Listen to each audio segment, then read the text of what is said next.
Bon, mes chers amis, bonsoir. Je ne vais pas entrer dans la validation du sang. Ça marche tous les soirs. Ça devrait marcher ce soir aussi. On va passer directement à ce qui m'intéresse. Et hop. On va pas perdre de temps.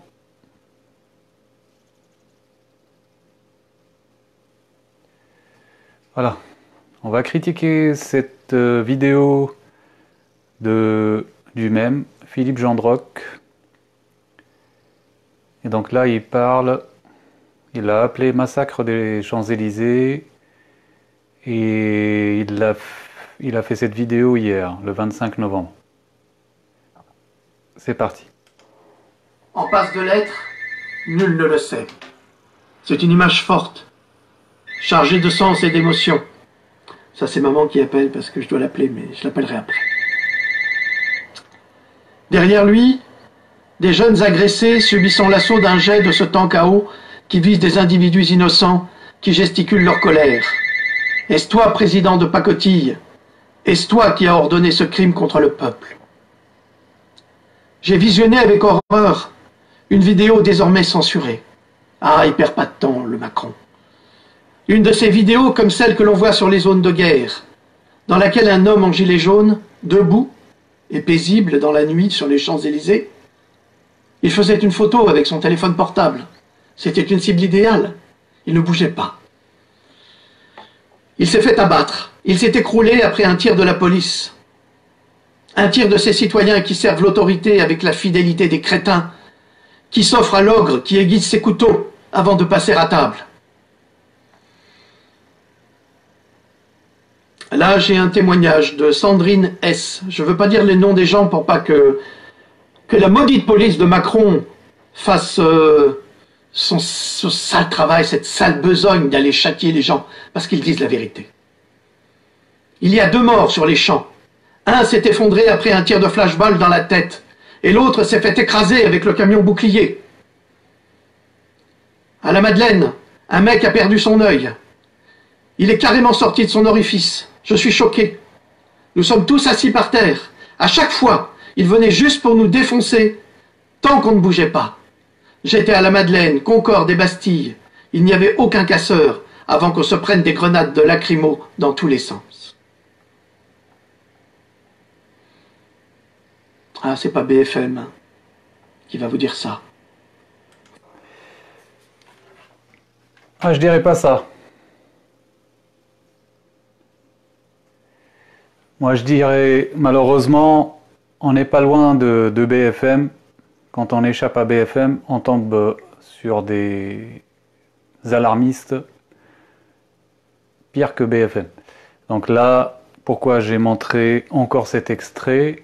C'est parce qu'il nous dit qu'il y a eu 2 morts, parce que sa preuve, c'est cette Sandrine qu'il cite, qui lui a envoyé un message sur Facebook, comme on en reçoit tous, des messages alarmistes, des vidéos alarmistes, des bandes son alarmistes, et lui, donc, il sort ça. Le problème, c'est que ça sort de sa bouche, ça a été vu, sa vidéo, 22 000 fois, malheureusement, ça devient une vérité. Je rappelle qu'il y a eu les mêmes choses lorsqu'il y a eu l'ouragan Irma qui a frappé l'île Saint-Martin, à peine Macron élu. Et là, on a été envahi de vidéos de soi-disant personnes sur place. C'est certainement vrai que ces personnes sont sur place, mais en tout cas, les messages qui étaient passés étaient absolument apocalyptiques. Et on nous disait que le gouvernement cache la réalité des décès et qu'il y aurait donc, par rapport au bilan officiel, 1000 morts de plus. Donc à l'époque, j'avais déjà saisi l'occasion pour alerter sur les fausses informations qui deviennent validées parce qu'elles sont relayées par vous, par tout le monde, et surtout par des personnes qui sont écoutées comme Philippe Gendroc, ou d'autres, hein, comment dire, avec l'état civil, fort heureusement, on ne peut pas avoir de disparition, en tout cas pas de ce nombre-là. Il y a toujours un parent, là, en ce qui concerne le manifestant, donc la vidéo dont parle Philippe Gendroc, elle n'est pas censurée comme il prétend. Vous l'avez tous reçue, elle est sur votre téléphone, sur votre Messenger. C'est un zoom qui a été fait sur CNews et on voit en arrière-plan donc quelqu'un lever, un manifestant lever les bras et puis ce qui semblerait être un tir le fait s'écrouler.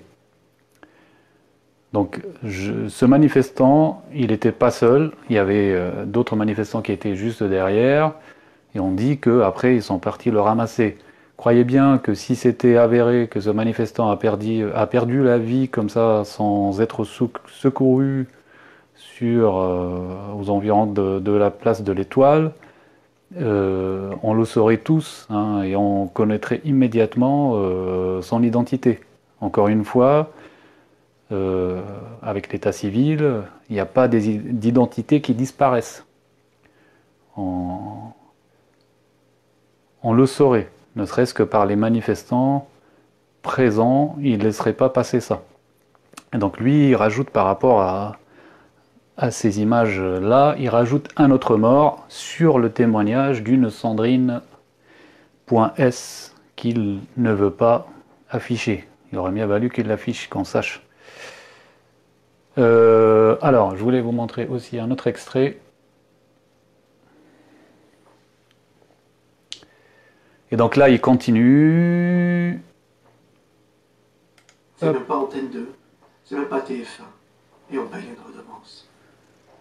Pour cette putain de Babylone que l'on appelle la presse. Même Le Monde, le journal Le Monde. Mon Dieu, mais son créateur, hein, Plastin Blanchet, doit se retourner dans sa tombe. Il doit se retourner dans sa tombe. Cet homme est mort sur les Champs-Élysées, qui sont le lieu des enfers grecs, où les héros et les gens vertueux goûtaient le repos après leur mort. Que ce héros soit salué, et qu'il reçoive ici tout notre respect. Tout le respect à ce Gavroche adulte, tombé pour la patrie. Et vous, les Parisiens du 16e, qui allez cracher sur les gilets jaunes, ne voyez-vous pas que les gilets jaunes défendent vos droits ? On vous a entendu dans les cafés. On vous a entendu vous plaindre en disant que c'est provinciaux qui viennent foutre la merde à Paris. Mais vous vous prenez pour qui? Vous, les parigots. Vous êtes qui? Vous êtes aussi des citoyens. Ils se battent pour vous, ces gens-là. Et vous leur crachez à la gueule. Honte sur vous. Citoyen, je ne sais qui tu es. Bon. Et ce dernier extrait, alors voilà, ce dernier extrait, vous voyez bien le temps qui est employé. Donc lui, Philippe Gendroc, a vu donc les Parisiens du 16e dans les bistrots qui se pavanaient et qui se moquaient des gilets jaunes. Et donc il finit par dire honte à vous.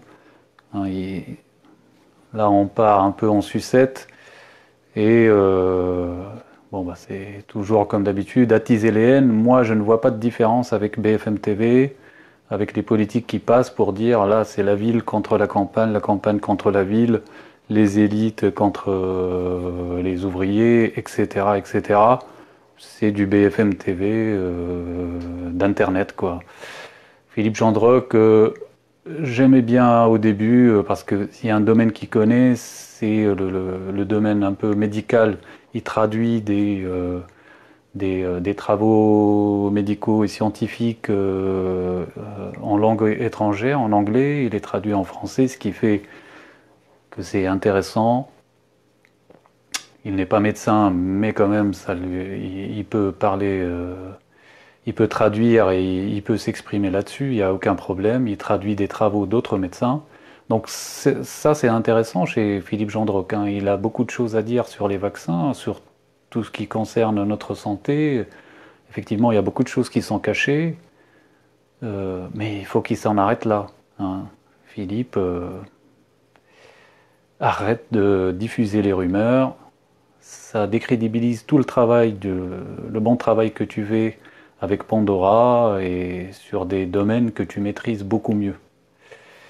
Bon, ensuite, je voulais dire un mot sur cette information que vous avez tous eue normalement, c'est que les Gilets jaunes auraient désigné des représentants pour négocier avec l'État.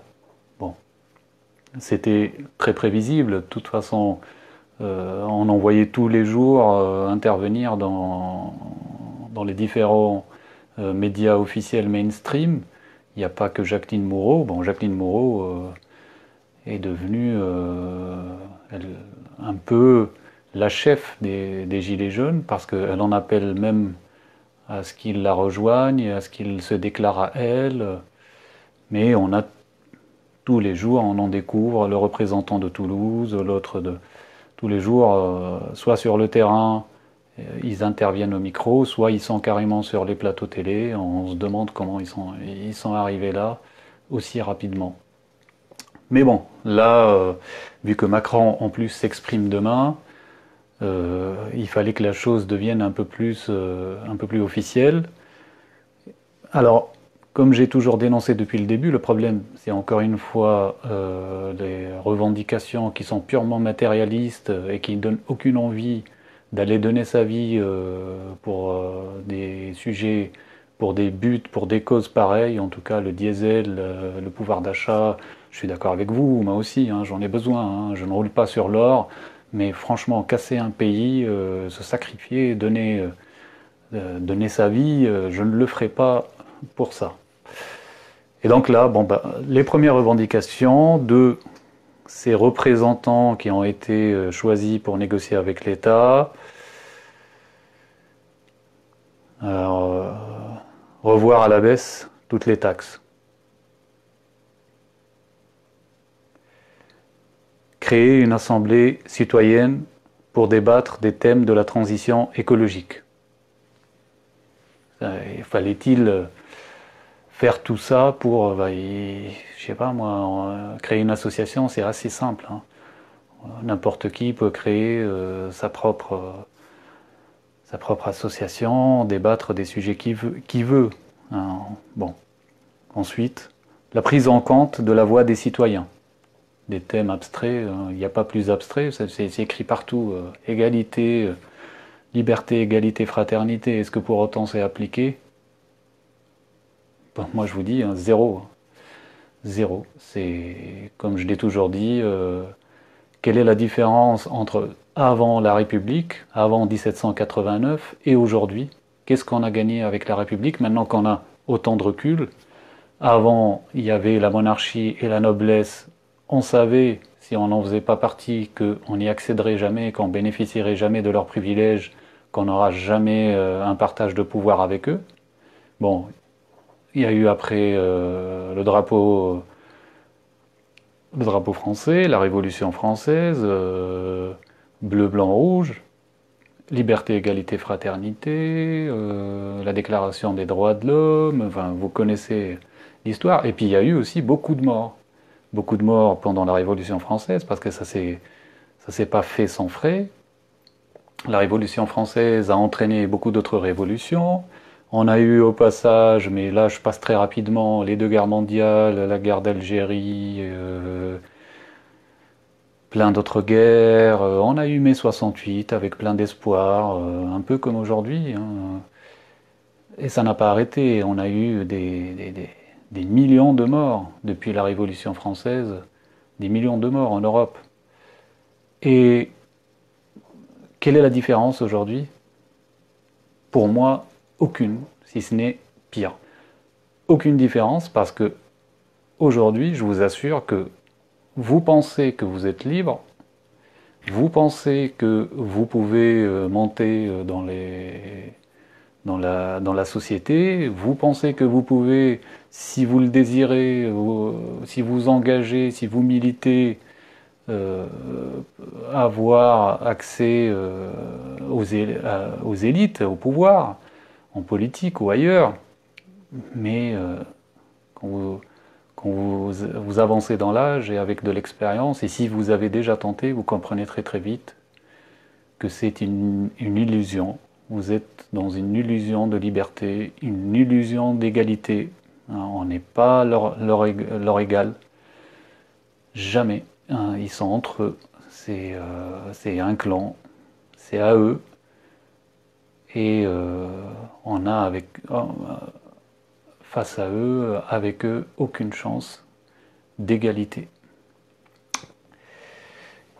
Et alors, bon, prise en compte de la voix des citoyens, l'augmentation du pouvoir d'achat, la lutte contre la précarité. Des demandes purement matérialistes, non chiffrées et abstraites, et pour moi ça me fait penser aux belles citations, aux belles formules, voilà, aux belles formules universelles, la liberté, l'égalité, les droits de l'homme, la justice, ça pour parler, on connaît tous ces belles formules. Le problème c'est qu'elles ne sont pas appliquées jamais. Donc il n'y a rien de nouveau qui se passera. J'aurais aimé, encore une fois, vous connaissez les sujets que je défends, j'aurais aimé qu'on parle de justice, qu'on aille un peu fouiner ce qui se passe dans la justice française. Pourquoi ne pas installer de caméras s'il n'y a rien de caché? S'il n'y a rien à cacher, pourquoi ne pas mettre des caméras? J'aimerais qu'on parle de santé, j'aimerais qu'on nous donne des réponses sur les vaccins. Voilà des gilets jaunes qui sont sur les plateaux télé tous les jours et intervenir avec des micro-trottoirs et même là des représentants des gilets jaunes. D'aucun ne peut comme ça interpeller en plein direct ou interpeller le gouvernement en disant pourquoi vous êtes allé aussi vite sur les vaccins? Pourquoi vous n'essayez pas de vous expliquer là-dessus? Rien, c'est encore une occasion ratée. C'est à croire que le diesel, 20 centimes ou 50 centimes sur le diesel, c'est plus important que de voir ses enfants choper des maladies ou avoir des handicaps, ou même soi-même. C'est étonnant.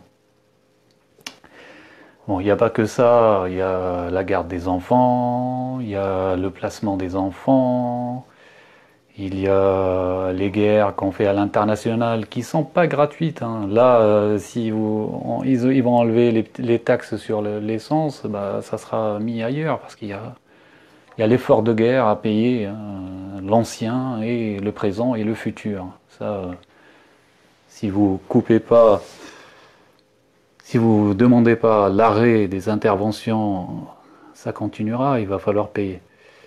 Bon, ben, il y a beaucoup de sujets qui jamais on les a entendus évoquer de n'importe quel gilet jaune, en tout cas ceux qui ont accès dans les médias. Aucun sujet. L'éducation des enfants, l'éducation nationale, il y en a tellement. Tout ce qui est sociétal, si vous voulez, avec le temps, vous apprenez que tout ce qui est sociétal est tabou et censuré dans les médias. Vous avez le droit de parler de n'importe quelle taxe, n'importe quel argent, les scandales financiers, vous pouvez parler de précarité, de tout ce que vous voulez. Mais dès que vous touchez au sociétal, alors là, ça c'est non. Vous n'espérez pas parler de mariage pour tous, de la PMA, de la GPA, de l'IVG, tous ces sujets-là, ça rentre pas dans la liberté d'expression et ou alors de l'immigration, il n'y a pas de souci, moi je n'ai aucun problème avec ça. L'immigration est utilisée pour tirer à la baisse les salaires et puis les conditions de travail. Ça, il n'y a aucun problème. C'est certainement pas pour aider les immigrés à avoir une meilleure vie. Est-ce que nous l'avons une meilleure vie? Nous ne l'avons pas. Est-ce que nous sommes totalement libres? Nous ne le sommes pas. Donc le plus beau cadeau que nous pouvons faire à ces populations immigrées qui arrivent avec plein d'espoir, c'est de leur épargner de cette désillusion qui les attend et cette souffrance, parce que eux, ils vont être pires que nous. Hein. Ils n'ont pas nos droits, ils n'ont pas nos papiers, ils vont finir, ils seront nos esclaves et nous sommes les esclaves de nos maîtres, les élites. Hein. Donc, plutôt que de fermer les yeux sur l'immigration, on devrait réclamer qu'on foute la paix à ces populations, qu'on lâche leur pays, qu'on les laisse utiliser, hein, on les aide à repartir à zéro avec leurs propres ressources, parce qu'ils en ont. Hein. Nous allons les piller continuellement, que ce soit l'uranium au Mali et ailleurs, que ce soit le pétrole un peu partout dans les pays africains, en Côte d'Ivoire, au Cameroun, un peu partout. Il faut leur foutre la paix, c'est tout. Hein. On économisera de l'argent et eux auront une chance de s'en sortir sur place sans venir ici risquer leur vie en traversant les mers et les routes européennes. Je voulais... Alors, il y a quelque chose il y a une information qui m'a fait plaisir. Moi qui suis, encore une fois, contre, sous cette forme-là, contre le mouvement des Gilets jaunes, sous cette forme-là, purement avec des revendications matérialistes, hein, ça m'a fait plaisir. J'ai envie de partager ça avec vous. Alors, je ne sais pas si j'ai...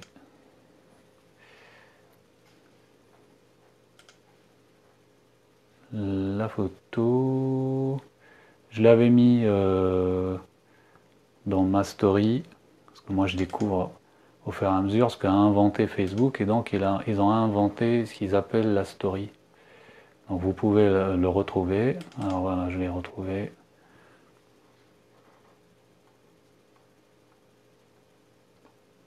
Voilà. Je vous mets. Et ben, vous voyez ça, figurez-vous que ça c'est un communiqué de presse du Venezuela. Et le Venezuela appelle la France à respecter les droits fondamentaux des manifestants, les gilets jaunes. Ça c'est magnifique ça. La France donneuse de leçons qui se fait donner des leçons. Ça c'est beau ça. Alors dans un communiqué de presse, les autorités vénézuéliennes ont exprimé leurs vives inquiétudes face à l'attitude adoptée par l'exécutif français lors des dernières manifestations organisées par les Gilets jaunes, qui se sont notamment rassemblés à Paris le 24 novembre. Donc, extrait, ouvrez les guillemets, le gouvernement de la République bolivarienne du Venezuela manifeste sa préoccupation au sujet des récents événements survenus dans plusieurs villes de la République française, où des milliers de manifestants protestant contre la mise en œuvre de mesures économiques impopulaires ont été violemment réprimés par les services de sécurité, provoquant des dizaines de blessés et d'interpellations. C'est magnifique. Et donc, le ministre vénézuélien des Relations extérieures exhorte les autorités françaises au dialogue afin de prévenir l'accroissement des tensions, et donc il dit souhaiter que les institutions françaises agissent dans le respect des droits fondamentaux de sa population. C'est pas beau ça? Magnifique. Bon, je vais presque rejoindre le mouvement si ça continue. Hein.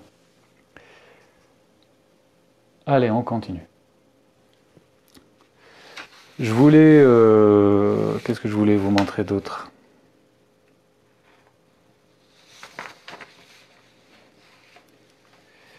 Ah oui, je voulais vous montrer... Alors, comme beaucoup m'ont demandé, m'ont envoyé cette vidéo, alors je voulais vous montrer ça.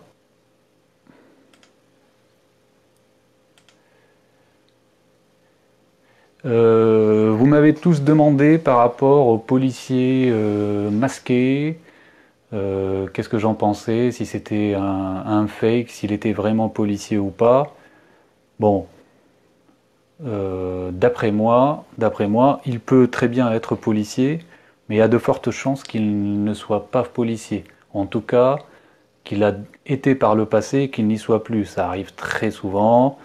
Et si on est passionné par la police, ben on garde l'uniforme, les insignes, la carte de policier. Et la dernière fois, donc il montrait sa carte, il cachait son identité.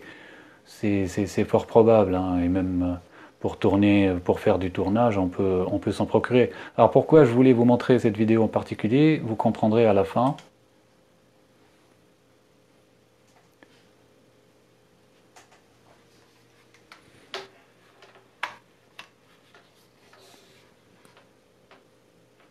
Racontez ce qui vient de lui arriver, voilà. En fait, quand on était tout là-bas, enfin, sur la place là-bas, j'ai voulu m'écarter pour prendre de fumigène, quoi.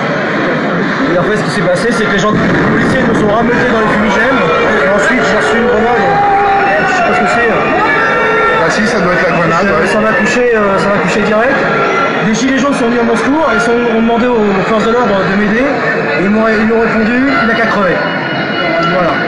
Je n'ai envoyé aucun pavé, je suis pacifiste, je suis même de la sécurité du gare, donc franchement je suis carrément pas un mec qui va être révolutionnaire. Et voilà. C'est gratuitement pour les forces de l'ordre.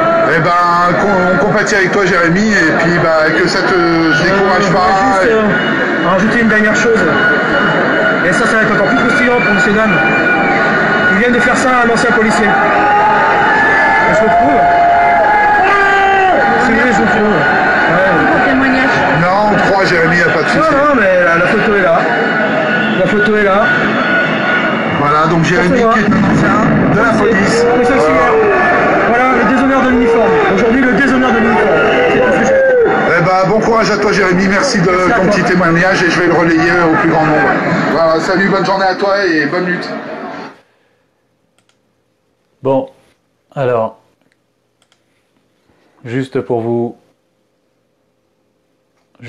montrer ce que je venais vous dire à l'instant, c'est que là vous avez quelqu'un qui travaille maintenant dans la sécurité SNCF, c'est un ancien policier. Il le montre, il a sa photo et je pense que s'il a été vraiment à la maison, il doit avoir gardé certains signes distinctifs de la police, parce que on garde, hein, c'est des souvenirs. Et donc c'est ce qui explique l'autre policier qui peut-être a fait un passage par la police, mais qui peut-être n'y est plus. C'est pour ça qu'il se permet de prendre des risques. Regardez celui-là, il en a un gros sur la patate aussi.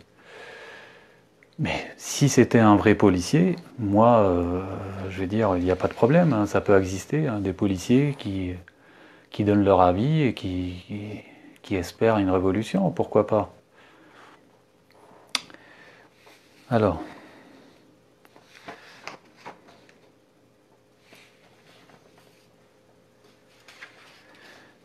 je voulais, pour ceux qui connaissent pas Claire Séverac, je voulais vous lire un passage de ce qu'elle a souvent dit, qui résume pas mal de choses. Donc, elle aime bien la citation « L'individu est handicapé de se retrouver face à une conspiration si monstrueuse qu'il ne peut croire qu'elle existe. » Donc, ce n'est pas d'elle, c'est de Hoover, le patron du FBI, mais elle reprend donc cette citation, et c'est vrai que c'est très parlant. Plus c'est gros, plus ça passe, mais plus c'est gros et plus on a du mal à dénoncer. Vous comprenez, on a du mal à l'entendre. Il y a une barrière de défense qui se met en place malgré nous. Et donc ce qu'elle dit, je pense que vous le savez, elle dit « Le monde dans lequel on vit n'a rien à voir avec le monde dans lequel on croit vivre. C'est une espèce d'illusion entretenue par les gens qui nous gouvernent. L'éducation est faite pour cacher le savoir, le système de santé est fait pour créer des maladies, les infos sont faites pour nous cacher la réalité, les marchés financiers sont faits pour voler les richesses, l'intégration est faite pour créer la désunion. Rien n'est fait pour que l'humanité aille mieux, tout converge vers une espèce de contrôle, vers un espèce de contrôle des populations par une poignée de gens extrêmement puissants. On peut pas, hein. Qui peut lui dire qu'elle a tort? Elle a tout à fait raison.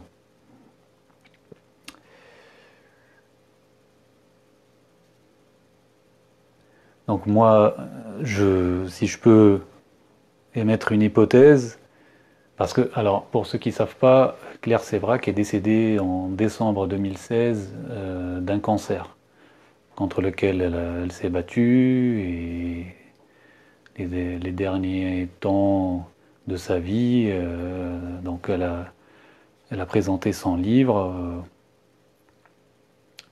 Alors son livre, le titre m'échappe, si quelqu'un peut l'écrire. Je crois que c'est Complot contre les peuples. Le complot contre les peuples, je crois. Et donc elle a pas mal expliqué ce qu'elle a écrit dans son livre, à savoir ce que je viens de vous lire d'elle. C'est exactement ça. L'éducation est faite pour cacher le savoir, le système de santé est fait pour créer des maladies, les infos sont faites pour cacher la réalité, les marchés financiers sont faits pour voler les richesses, l'intégration est faite pour créer la désunion. Donc moi, si je peux me projeter, je dis que si elle aurait été vivante, je parie qu'elle aurait demandé à tout le monde de ne pas y aller et qu'elle serait particulièrement dégoûtée, comme je le suis, de voir qu'il n'y a que des revendications matérielles. Que ce soit le gasoil, le pouvoir d'achat, la fiscalité, les fins de mois difficiles. D'une manière générale, on parle que du matériel et que de l'argent.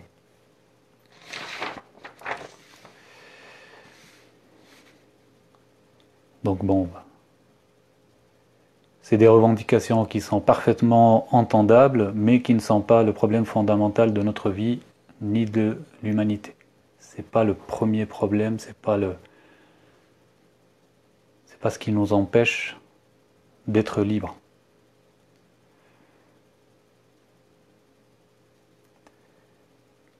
Donc bon, j'ai pris soin de commencer par cet éclairage de Claire Sévrac pour amener ma petite contribution personnelle. Donc pour moi, d'après moi, le salut viendra le jour où la responsabilité individuelle sera la première des droits, mais aussi des devoirs, de n'importe quelle personne. Il faut lever toutes les barrières des ensembles de groupes ou des institutions qui protègent l'individu de rendre compte de ce qu'il dit ou de comment il agit. Ça peut être du simple témoignage recueilli dans la rue ou sur un plateau télé, jusqu'aux décisions les plus graves prises par des magistrats, des policiers ou des politiques. Il va falloir que l'impunité cesse, que les gens sachent, ceux qui prennent des décisions ou qui agissent ou qui témoignent pour de faux, ou qui témoignent tout simplement, deviennent responsables de leurs actes. Que si c'est avéré que c'est faux, punition. Si c'est avéré que des politiques ont pris des décisions qui vont à l'encontre, qui vont contre l'intérêt qu'ils ont défendu ou qu'ils ont annoncé, ou l'intérêt du peuple, qu'ils soient punis. Si les magistrats prennent des décisions qui n'ont rien à voir avec la justice ou avec le droit, qu'ils en rendent compte, qu'ils soient poursuivis, emprisonnés, si l'impact est grave sur la vie du justiciable. Je pense que ça parle à beaucoup d'entre vous, surtout ceux qui sont qui ont eu le malheur de passer par la justice. Alors moi, je précise que mon casier est vierge, je n'ai jamais été accusé de quoi que ce soit, ni condamné à quoi que ce soit. Mon problème, c'est que je ne vois pas mes enfants. Je suis privé de mes enfants. Je ne suis accusé d'absolument rien. Donc dans chaque média, on utilise le moyen des témoignages pour se plaindre de ce qui nous arrive, ou pire, de ce qui est arrivé à d'autres, sans pouvoir en apporter la preuve. Ça, au moins que si ça reste dans le cercle personnel, privé, les ragots, les rumeurs, mais il ne faut pas que ça, comme on le voit, il faut l'interdire des médias.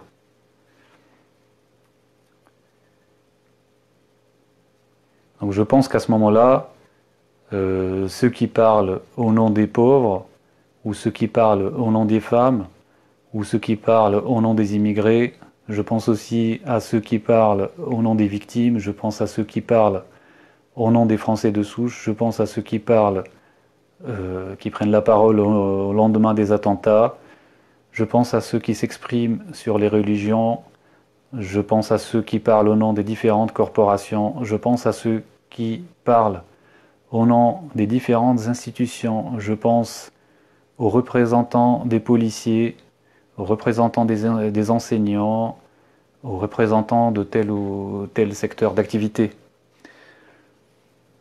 Voilà, ils peuvent, tous ceux qui se déclarent porte-parole de telle ou telle institution, sujet, mouvement, combat, il faut qu'ils soient sanctionnés si jamais ils colportent des rumeurs, ou si c'est juste pour amener des témoignages, si c'est pas vérifiable, si c'est pas factuel.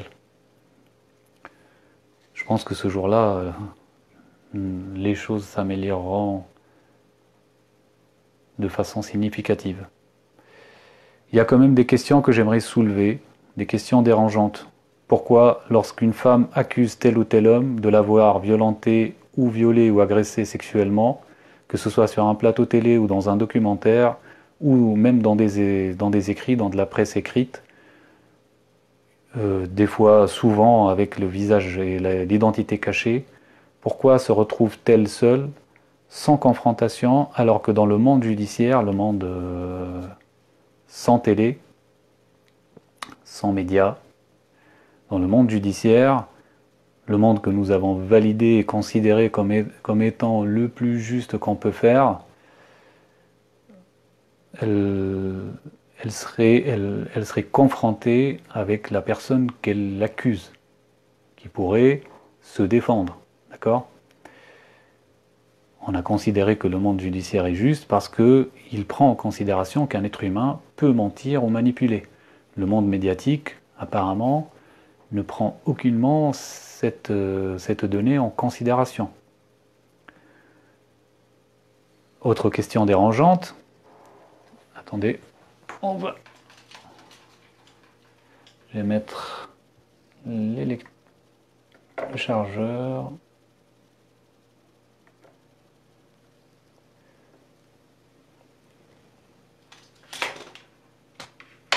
Voilà. Donc, autre question dérangeante. Moi, je me demande comment se fait-il que les policiers qui n'ont pas le droit de manifestation, on le sait, ils n'ont pas le droit de manifester, comment se fait-il qu'on trouve leurs différents syndicats sur les plateaux télé en train de se plaindre? Mais alors là, les syndicats, vous en avez, ils sont créés, même celui que la policière qui s'est suicidée, elle a elle-même créé. Il y en a tellement, des mouvements et de syndicats de policiers. Alors ils n'ont pas le droit de manifester, mais ils ont le droit de venir se plaindre sur les plateaux télé. Mais se plaindre de qui? Moi, je ne les vois pas se plaindre nommément du ministre de l'Intérieur. Je les vois se plaindre de nous. On peut s'identifier aux personnes desquelles ils se plaignent sans forcément en être. Quand ils désignent tout le temps, sans entrer dans les détails, les cités, ils désignent les voyous, ils désignent... Bon, c'est un terme abstrait. D'accord ? Qu'est-ce qu'ils réclament ? Ils réclament pas des hausses de salaire, ils réclament pas... ils réclament d'avoir leurs armes à la maison, ils réclament de ne pas rendre des comptes si jamais ils sont accusés par un civil. C'est ça, hein. On les voit défiler sur les plateaux télé sans les mêmes dérangeants pour se plaindre de nous.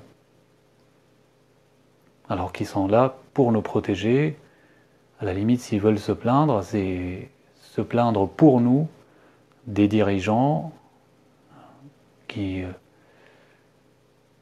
ne nous respectent ni nous ni eux. Nous sommes tous dans le même bateau, du même combat, le combat contre la tyrannie, le combat pour protéger nos droits, aider les faibles. C'est ça, notre combat devrait être ça, ensemble. Il n'y a pas de jeunes contre des vieux, des banlieues contre des villes. Tout ça, c'est fabriqué justement pour les mêmes ingrédients, régner sur le chaos, diviser pour mieux, diviser pour gagner. Je vous l'ai déjà dit, si on était dans un pays ou dans un monde où il n'y aurait pas de problème, ni de racisme, ni de délinquance, ni de criminalité, il n'y aurait aucun besoin de toutes ces institutions qui remplissent un tas de monde qui s'engraisse, ni de politique, ni autant de politique. Déjà, une seule assemblée suffirait. Le Sénat sauterait, même aujourd'hui, il peut sauter le Sénat, il n'en a pas l'utilité.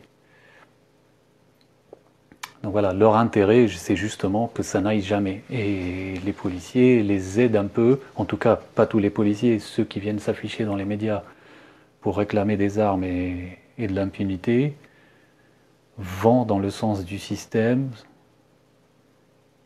c'est-à-dire qu'ils nomment pas, ils appellent pas un chat, ils nomment pas les vrais délinquants, les délinquants en col blanc, les vrais voleurs. Ils désignent des civils, des jeunes de banlieue, Ça, c'est une forme d'hypocrisie malheureuse. Et là, effectivement, je suis certain que même les policiers qui n'en font pas partie de ces syndicats qui aiment les médias, je suis certain qu'ils comprennent ce que je dis, et qu'ils trouvent cela aussi absurde de se voir représenté dans les médias pour au final ne pas désigner le vrai problème, le vrai mal. Ça veut dire ceux qui leur donnent les mauvais ordres, ceux qui les utilisent aux mauvaises fins, à la fin de protéger les élites du système et pas de protéger le peuple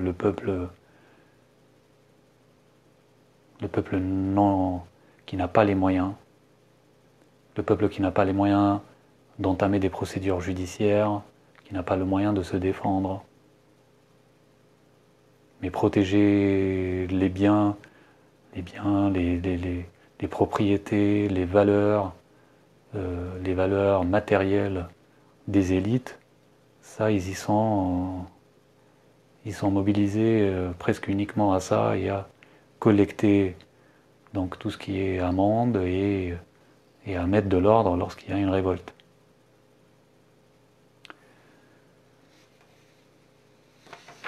Alors,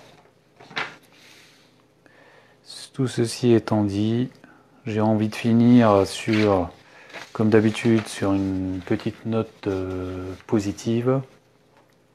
Et là j'ai envie de vous montrer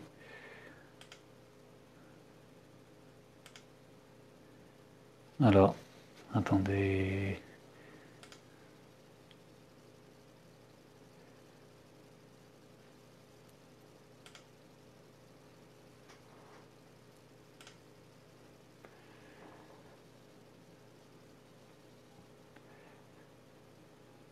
Donc je vous avais parlé hier de ce qui se passe en Crimée, hein.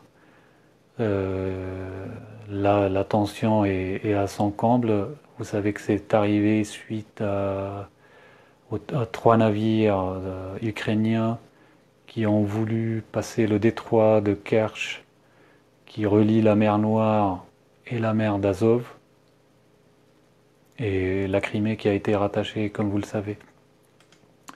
J'avais préparé une petite carte. Hop. Voilà. C'est à peu près ici que ça se passe. Ici. Donc la Crimée a été rattachée, annexée par la Russie en 2014, et donc les 3 navires ukrainiens, ils ont voulu passer par ce détroit pour accéder à cette mer enfermée. Et alors les militaires russes leur ont fait des sommations, et comme ils les ont ignorés, les Ukrainiens ont ignoré les sommations russes, les Russes hier ont tiré et ont pris possession des 3 navires. Donc après, qu'est-ce qu'il y a eu? Il y a eu une succession. Alors les États-Unis, les États-Unis ont survolé la zone. Donc j'ai l'information que il y a un porte-avions qui vient de l'Arabie Saoudite et duquel il y a au moins un avion qui a décollé et qui a survolé la zone de l'armée US. Autre information que j'ai publiée aujourd'hui, c'est la loi martiale qui a été décrétée par le président ukrainien. Alors, ce serait à partir de mercredi et pour la durée de 1 mois.